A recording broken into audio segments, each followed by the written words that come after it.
Kagnay ng Oplan kontra baha, di pa pang issue sa flood control projects, makakapanayam natin si Department of Public Works and Highway Secretary Vince Dizon. Secretary, magandang umaga po. Magandang umaga po. Magandang umaga. Ito pong Oplan kontra baha, so permanente na bang masosolusyonan ang problema sa baha? Ito po ang plano ng ating Pangulo, Igan, no? Na kailangan kasi ang solusyon sa pagbabaha sa buong bansa, no? Hindi sa Metro Manila, kailangan tuloy-tuloy na ginagawa at hindi tumitigil. So, ito pong Linons Kapon. Actually, matagal na akong ginagawa ito. Opo.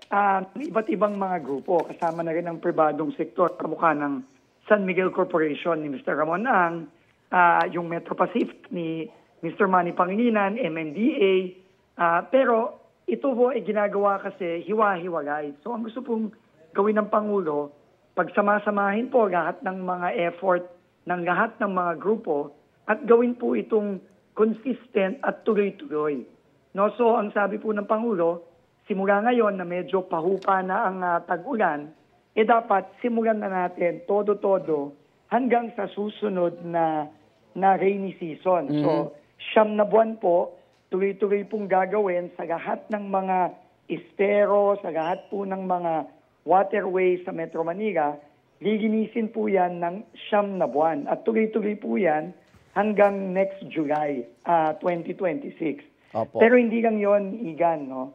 Marami din kasing problema tungkol dun sa mga nakaharang sa mga estero natin at mga kanal natin at mga ilog natin. So itong mga illegal structures na ito na nakakalungkot, no? Pati na rin yung mga structure na pinagawa mismo ng DPWH, ng gobyerno, tulad po ng mga rinireklamo ni Mayor Joy Belmonte sa Quezon City ng mga flood control na imbes na makatulong, nakakasama pa. Yun po ay kasama sa mga gigibain during this period. No? So, marami pong kailangan gawin pa, no? Tulad ng pagpapaayos po ng mga sirang pumping station. So, lahat po yan ay sabay-sabay na gagawin mula ngayon hanggang next year. So ito bang At tuloy-tuloy na po yan. Every year na po yan. Secretary, ito bang Oplan kontra baha? Yan na ba papalit sa flood control projects? Ay, hindi po. Hindi po. Sabi nga ni, ni Professor Mahar Ragmay ng Project NOAA, wala pong isang solusyon sa baha eh. Kailangan po itong mga solusyon na ito, lahat kailangan gawin. So habang po, alam niyo naman, pinatanggal po ni Pangulong Bongbong Marcos ang lahat ng locally funded na flood control project sa susunod na taon. Pero yan po, kapag naplano na yan ng maigi, kapag yan talagang sisiguraduhin natin na hindi na nanakawin yung pera ng mga kababayan natin, matutuloy na rin po yan. Pero lahat po ito kailangan nating gawin ng sabay-sabay. Sa ngayon ba may mga flood control projects nang natuklasan bukod sa Quezon City na walang pakinabang o nakadulot pa ng paglala ng baha? Marami po, Igan, no? At yan po ay ginilista na natin at nakikipag-usap na po tayo sa ating mga LGU sa Metro Manila at sa MMDA.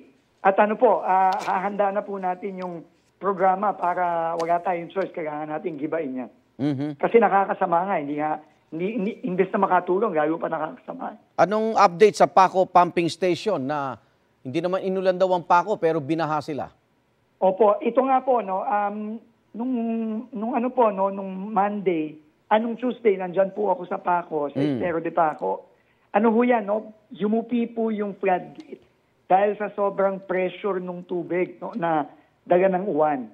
So, kausap ko po yung kontratista niyan, kasama pa rin sa warranty period, humingi lang siya ng 14 days. Sabi ko nga, kahit na less than that pa kung pwede, ibabalik niya at within 3 months, mapapalakas pa ho niya, mapapatibay pa ho niya yung floodgate natin dyan. Pero in the meantime, habang ginagawa yan, magpapadeploy po ang MMDA ng mga mobile pumping station dun sa 3 barangay na binaha dahil nasira yung floodgate ng pumping station na yan. So, hopefully in 2 weeks, maayos na, Igan. Secretary, Bagyong Tino, 200 mahigit ang namatay, Uwan, 20. 100 araw na po tayo simula ng flood control issue. Wala pa rin daw nakukulong, sabi ng publiko. Opo, alam mo, naiintindihan ko po yung yung galit at yung paghihintay ng mga kababayan natin. Lahat po tayo, ganoon ang nararamdaman. Pero ako po ay nabibigyan naman ng ng pag-asa dahil si Ombudsman Boying Remulla po mismo na 2 days ago, narinig ko po siya na nagsabi na yung kaso po na final natin kasama ang ICI laban kay former Congressman Zaldico, yung pong flood control sa Oriental Mindoro, na 15 po yung sinama natin sa kasong yon. Kasama na rin yung yung kaso sa Bulacan na nauna pa doon. Sabi po ni Congressman ni Ombudsman Boying ma-file na either this week or next week.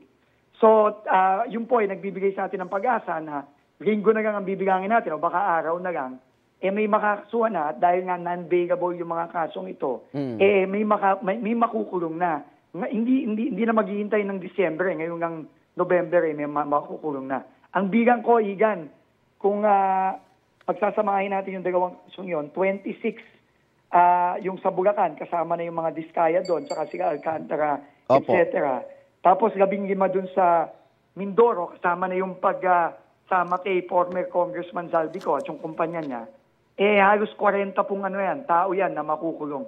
Doon sa dalawang kaso pa lang na yun. Opo.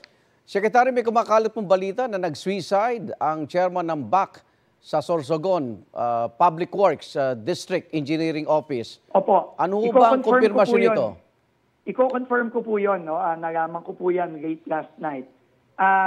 Nag-imbestiga na rin kami at nakausap ko na rin po ang pamilya. At nakakalungkot lang, Igan, kasi nasabi sa akin ng pamilya na matagal na po parang may pinagdadaanan yung ating kasamahan dati. At humingi na lang po ng privacy yung pamilya dahil very personal daw po yung mga rason dahil sa nangyaring to. Kaya pinagdadasal na lang po natin yung pamilya. Wala po itong kinalaman sa ongoing nating investigasyon, ongoing na ginagawa natin sa DPWH. Pero siguro hingi na lang tayo ng privacy para sa pamilya dahil sa medyo mabigat po yung pinagdadaanan nilang personal na bagay ngayon. Opo. At least nalinawan po yan. Maraming salamat, DPW Secretary Vince Dizon. Ingat po kayo. Maraming salamat po. God bless po. Igan, mauna ka sa mga balita, mag-subscribe na sa GMA Integrated News sa YouTube para sa iba't ibang ulat sa ating bansa.